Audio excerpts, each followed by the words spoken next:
Yo, what is up guys, it Ghost here, welcome back to another video, and this is going to be the first in a new series where I take an in-depth look at every weapon in the game, and today we're going to be starting with the M4A1. We're going to be going over all of the hidden stats of this weapon, whether or not it's worth it to use hollow point ammunition, the best setups, etc. So if you guys enjoy the content here on the channel, don't forget to hit that sub button to stay up to date with everything Battlefield 6, and without further ado, let's just jump in here. So I think it's fair to say that the M4A1 is one of the best weapons in Battlefield 6, especially because it's one of the starter weapons, I believe. So if you're new to the game, maybe you came over from RedSec, you can pick this up straight away.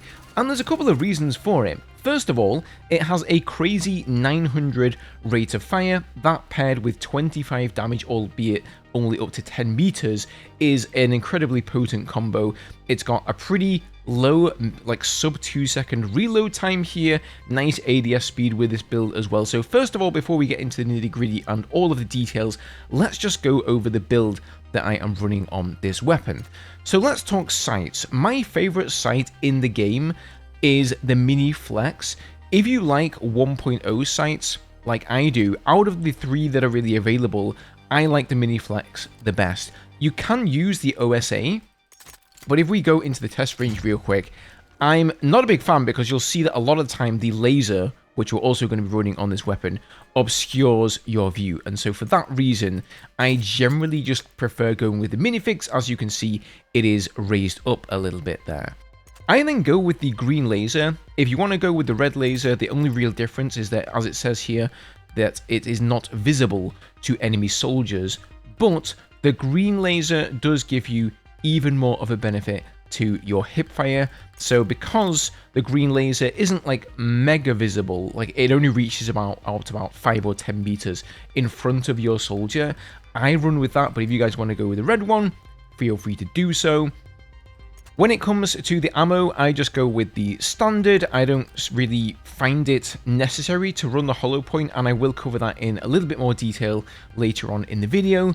As for the magazine, I think the 30 round fast mag is the sweet spot. It's not really worth it, in my opinion, to take the extra 6 rounds for 5 extra points here, and you're also losing a significant amount of time here off the reload speed, so that's like 0.25 seconds there. Not really worth it. I think 30 rounds is quite enough. For the grip here, I go with the angled grip, although if you can manage to sneak the grip pod on here, you can get an additional huge buff there to your hipfire, and this weapon can turn into a hipfire monster, to be honest with you. But personally, I just kind of like the full angled. Then I go with the extended barrel. If we go and check this against the regular one, you'll notice that your bullet velocity goes up from 630 meters per second all the way up to 787, so that is quite the difference. And then finally, I like to go with the long suppressor, and if we read the description of this one, it says fully hides in-world spotting and reduces the range where a soldier is spotted on the minimap while firing, reduces recoil buildup and improves recoil recovery at the cost of hipfire accuracy and weapon sway. So it is going to introduce a little bit of weapon sway. If you don't want that extra penalty, you can try and sneak in the lightened suppressor, and you'll notice that this one says then improves recoil recovery at the cost of hipfire accuracy, but not weapon sway. So that's the difference there, really. They give you the same benefit, but there are less drawbacks to this one. That's kind of the way that a lot of the attachments in Battlefield 6 work. But if we come into the test range here, this thing is really just an absolute beast at like pretty much all ranges. I mean, I think this is around 75 meters out over there, and you know, with a couple of bursts, you can easily rail people with this thing. If we take a look at the recoil, it kind of trends up to the right, but it's not the same every single burst. So that one kind of went there. This one veered off a little bit more upwards and to the left, and then it went right, you know, after that. So it is somewhat unpredictable, but the general trend is to the right. So you really want to be like, you know, pulling down to the left a little bit to compensate. You could see there during that burst, it did kind of sporadically just decide to go left. So, you know, if you're getting people out at those sorts of ranges, you can get unlucky sometimes, and bursting is definitely your friend. So let's take a look at some hard stats here for the weapon, because Battlefield 6 doesn't really give the exact ranges, the bullets to kill, the exact damage models to fall off, and all that sort of stuff. So this is coming out of a guy called Sorrow. It's called Sorrow's Battlefield 6 Scribbles. I will link this resource down below, as well as Sorrow's YouTube channel, if you want to go and check him out. But here we can sort of see on display, first of all, why this weapon is so good. Up close, up to 10 meters, we've got a 200 millisecond time to kill.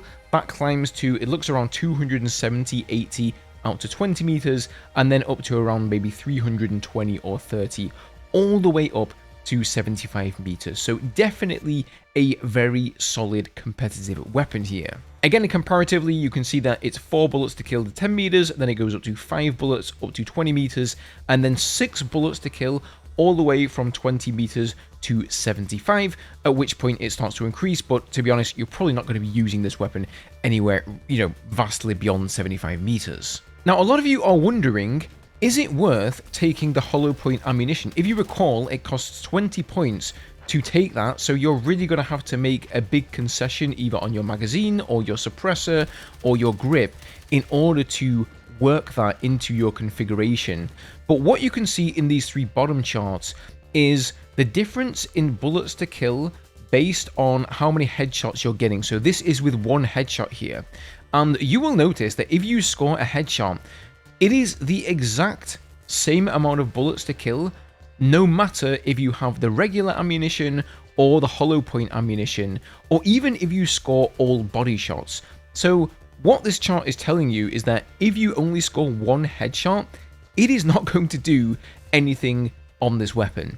Now, as we move to the next chart and we look at the bullets to kill with 2 headshots, it does start to change a little bit. So it definitely is worth going for headshots with this weapon. You can see that we can keep a 4 bullet to kill out to 20 meters instead of 10 if you score 2 headshots. But that means 2 out of 4 rounds have to be a headshot.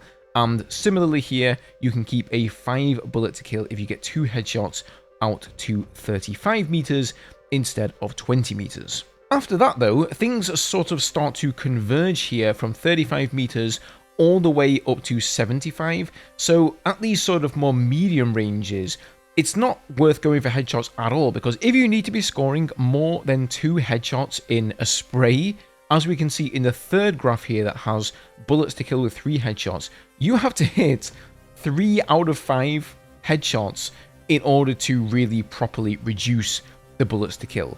And realistically, that is not really going to happen that often.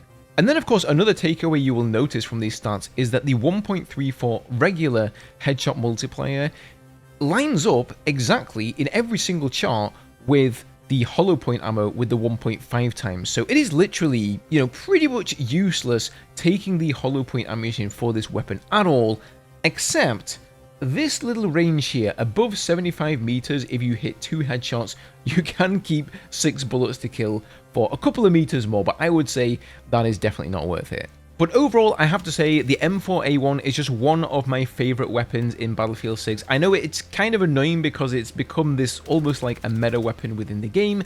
Everybody has been running it. It's probably one of the first weapons most people will master because it is just that good. It's kind of like a jack of all trades weapon. It may not be the best close weapon carbine in the game. It may not be the best long range carbine in the game, but it can just sort of do everything.